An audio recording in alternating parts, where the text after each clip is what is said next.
Hello and welcome. You're watching NewsX and I'm Megha Sharma. Now, if you look closely, there is a modus operandi that has been utilized by Trudeau Senior and Trudeau Junior when dealing with India and harboring Khalitani terrorists in Canada. They have both tried to blame India time and again when harboring the Khalitani terrorists, aiding them and abetting them. Right from 1985 Kanishka blast to the latest Nijjar killing and the lethal death threats to the Indian Prime Minister, our Foreign Affairs Minister and our diplomats living in Ottawa. Let me take you through a timeline to qualify this further.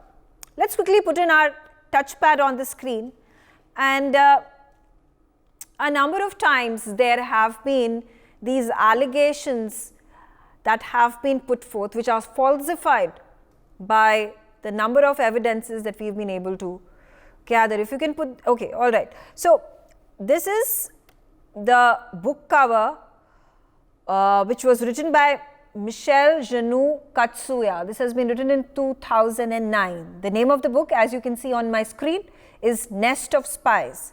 It says, with the tagline, the startling truth about foreign agents at work within Canada's borders.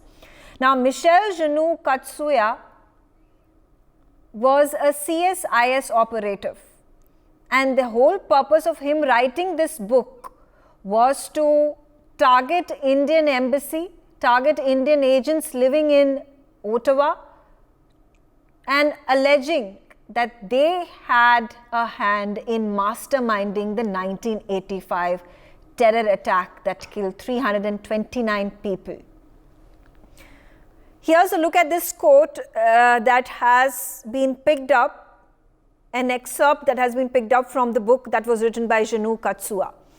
It says, this is a case, he says, this is a case in which there is troubling evidence of that country's undercover agents infiltrating Canada's Sikh community and being in contact with the principal suspects of the crime. The agents operated secretly out of India's embassy in Ottawa. I'll repeat this. He says this is a case where there is troubling evidence of India's undercover agents infiltrating Canada's Sikh community and being in contact with suspects of the crime. These agents were operating secretly out of India's embassy in Ottawa. Now, I don't know if it rings a bell because this is exactly the allegation that has been put out by the Canadian Prime Minister, his Foreign Minister, his CSIS and the Royal Mounted Police of Canada, attacking India and saying that there were Indian agents that were involved in the killing of Hardeep Singh Nijjar. I'm going to quickly bring you one more of these points, one more of these books that was written. This is written in 1989. The book's name, as you can see, the cover page is Soft Target. The tagline, How the Indian Intelligence Service Penetrated Canada. In fact, I'm going to read you through some of the excerpts from this book that will give you a better understanding and how there was an entire state of Canada that was working on furthering this entire false narrative against India. Remember, there was not a single person who was convicted in the Kanishka bombing that killed 329 people. There was not a single person who was convicted of a terror attack. There was only one person who was convicted. He was given 5 years of jail, and that too only for manslaughter. He continues to roam free. He's living in British Columbia. So, all right, the quote that I want to put out from this book that has been written by two individuals by the name of Brian McAndrew and Zuhair Kashmiri. Now, Brian McAndrew is a Canadian national. He is a journalist, and so is Zuhair Kashmiri.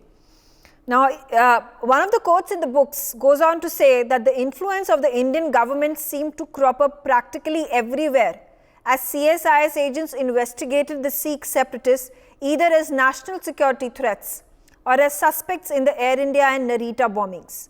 There's one more quote that I want to highlight. It says, CSIS had enough circumstantial material to reach the conclusion that agents of the government of India were linked to the Air India and Narita bombings. So this is, look at this, the kind of narrative that they want to peddle, completely turn it on its head, despite the fact that there has been a report, a commission that was formed under Justice Major, and that was put out to falsify all these claims that were being made by these narratives that were being built. Now, once this narrative that was being built with the hand of the Canadian government and Senior Trudeau, that is Pierre Trudeau at the helm of affairs, here's a look at the Air India Flight 182, a Canadian tragedy. Now, this is a John Major report, Justice John Major report that was released. This happened back in 2010. Remember, the case started off in 1986. It continued all the way to 2005. Of the 4 people, 3 were acquitted. 1 person was given 5 years of jail. This report comes out 5 years after this case has been closed in 2010. And what does this report reveal? We've carried this beforehand. I'm going to put this out again. And I'm going to put this out. These are glaring problems and lapses that the CSIS and the Canadian Mounted Police made, which then gives us circumstantial evidence to believe that was the CSIS, were the security forces, security agencies in Canada working hand in glove with the Khalistanis and the government of Canada to then save them from the persecution, save them from the attack, the terror attack that happened on 23rd of June 1985. So here it is, the November plot. The failure to understand the value of intelligence and importance of reporting meant that when information was received by RCMP and CSIS was not often given a proper report. This is what happened when the November plot information about Sikh extremists who were planning to bomb 1 and possibly 2 Air India planes in November 1984. This information was provided by Air India authorities to the RCMP. This is also what happened when unforgivably the RCMP does not forward the CSIS the June 1st telex that set on Air India's own intelligence forecasting a June terrorist attack attempt to bomb an Air India flight by means of explosives hidden in checked baggage. This information was not revealed by the ICMP to Honorable Bob Rae in 2005. Remember, 2005 was when, under Justice Bob Rae, the case was being heard in the court of law. Yet another instance is what I'm going to put forth for you. This is about the June 1st telex. On the day of the bombing, despite the heightened threat environment, the Canadian Police Canine Bomb Sniffing Unit, which was the single most effective means to detect explosives, was entirely unavailable at the Canadian airports because all the police dogs and their handlers were at a training session in Vancouver. This happened despite the fact that the Canadian Police knew of the increased threat to Air India. Included in the intelligence at its command was the June 1st telex, which foretold a June attack against an Air India flight. Yet, the Canadian Police permitted its entire canine unit to engage in a training session at the point when the threat was at its highest. The Canadian Police and Transport Canada concealed and misinterpreted this fact up to and including their submissions to the Honorable Bob Rae in 2005. So there, yet again a lapse. Is this a deliberate lapse, or did it happen just incidentally? There was one more indication that had been provided in terms of a warning that had been issued, not just by the Air India authorities, not just by the Indian Embassy authorities, but the CSE. I bring you CSE. CSE is the Communication Security Establishment working within the Canadian government. There's the CSIS analysis of the threat posed by Sikh extremism was handicapped because it was not provided with the key intelligence information which was in possession of the Canadian police and the communication security establishment. This is what the information that was not provided to the CSIS. It says, nowhere did this strategy, this is the John Major report, nowhere did this strategy see greater expression and focus than in the government's effort to attack the credibility of James Bartleman, who at the time of bombing was the head of Intelligence Bureau at External Affairs, subsequently became Lieutenant Governor of Ontario. Bartleman testified that shortly before the bombing, he saw a highly classified CSE, which is Communication Security and Establishment document that indicated that Flight 182 would be targeted by Sikh extremists. So now if you count it out, there were 3 indications, 3 warning signs that CSIS and the Canadian police already had, that there was going to be an Air India attack, there was going to be a terrorist attack. Not just that, they had specific information to know that there was going to be a terrorist attack where there was a bomb that was going to be placed in a checked-in baggage in the flight in Vancouver, and that's exactly what happened. And there was nobody to check it, nobody to avert it. There was one more piece of information that I would like to bring forth to you. This is with regards to a key witness to the attack. His name was Tara Singh Nijjar. Now, Tara Singh Nijjar, there were 2 attempts that had been made on his life by the time it was 1988. He had already given information to CSIS and the Canadian police that he had overheard Bagri, Hardeep Singh Bagri. He was one of the persons who was accused of the attack. He was acquitted later on because the burden of proof did not match the accusations that had been made against Bagri. Hare had given this information. After that, there were 2 attempts of murder on him. There were 2 death threats against him, and the 3rd one led to his tragic death. And this is the lapse, the failure to understand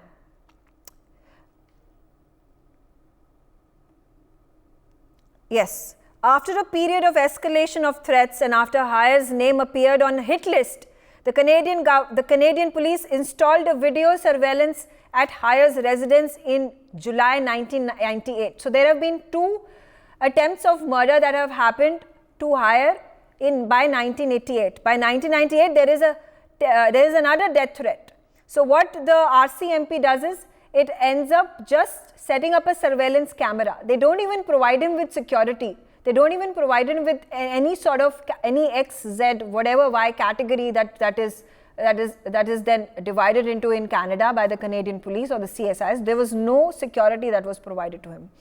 And it says, just look at the details of the John Major report. It says, because of a unilateral Canadian police decision not to drill homes in the residence of Nijjar, the surveillance equipment ceased working when its antenna was not kept in a particular position.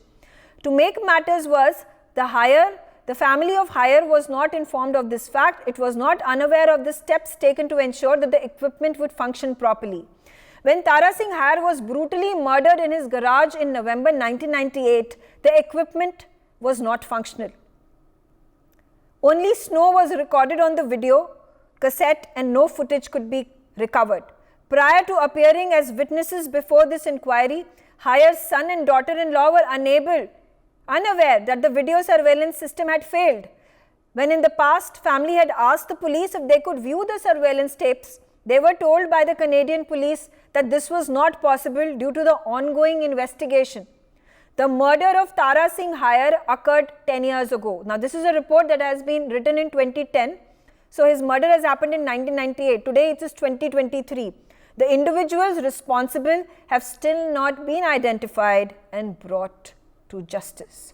I start my conversation here with Ambassador Baswati Mukherjee. Ambassador Mukherjee, what I'm trying to build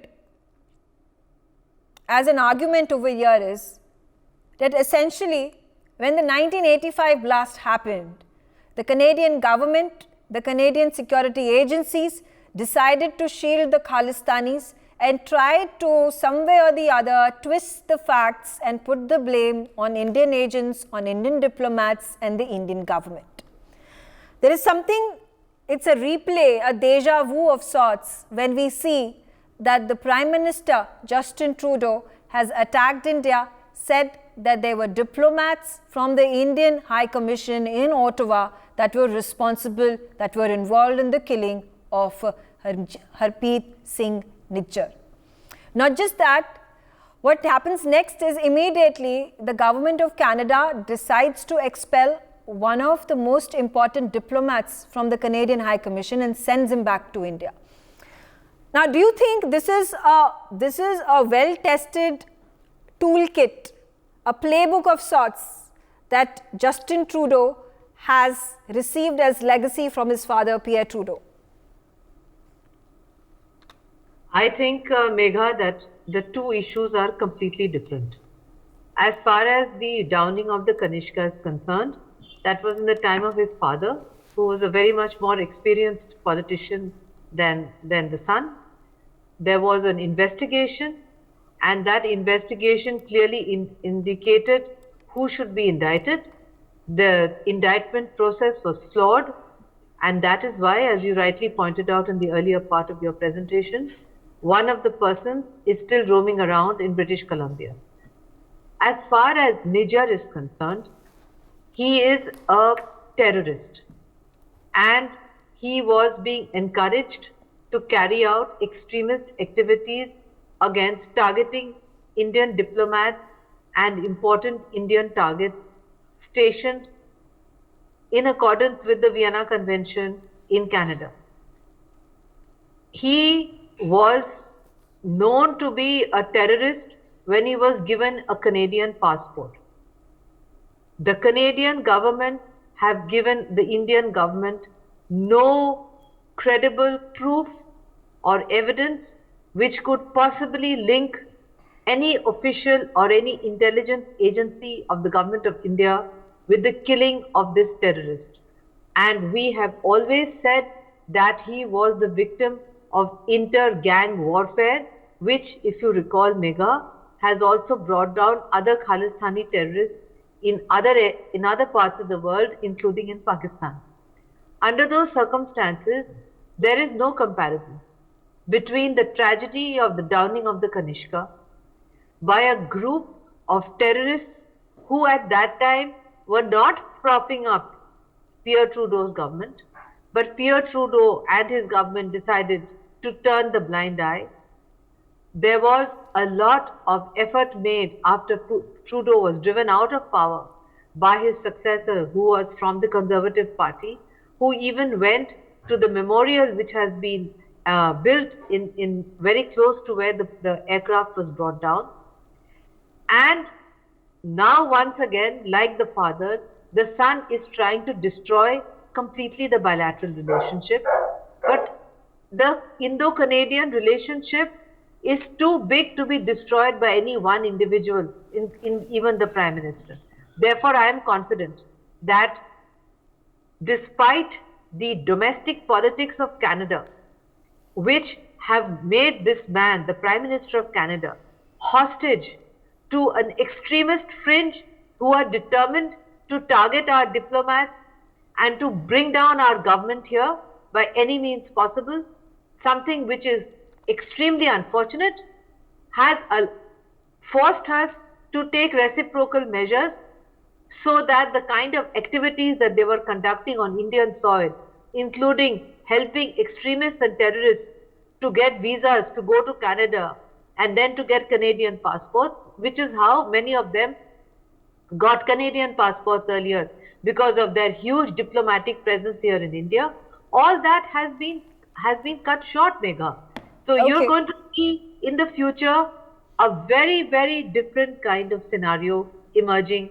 And when the elections take place in Canada, we would see that if there is a change of government, I am sure that they would take steps to reverse the damage that has been done to the Indo-Canadian bilateral relationship single-handedly by Justin Trudeau, just because he wants to stay on in power by any means possible, and that means that he has to depend on this fringe group to keep him in power.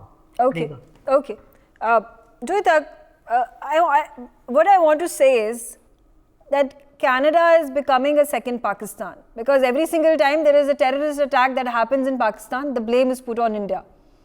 Now, if you take a look at, perhaps it's far and few in between at this point of time in Canada, if the situation continues to go on the way it is, you never know.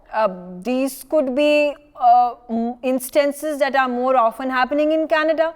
There were news reports pouring in that there were these diplomatic staff in Chandigarh and other parts of the country of the Canadian embassy who were facilitating in processing the visas of certain individuals with certain profiles, with criminal backgrounds, with Khalistani affiliations.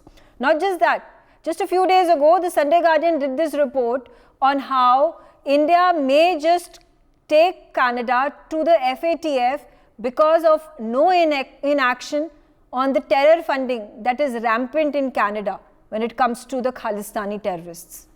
In fact, Megha, that is the only primary source of funding that is coming to, the attempts of stoking the long dead Khalistan movement in India. The source is Canada, and it is coming from the supporters of Jagmeet Singh and Trudeau's vote bank.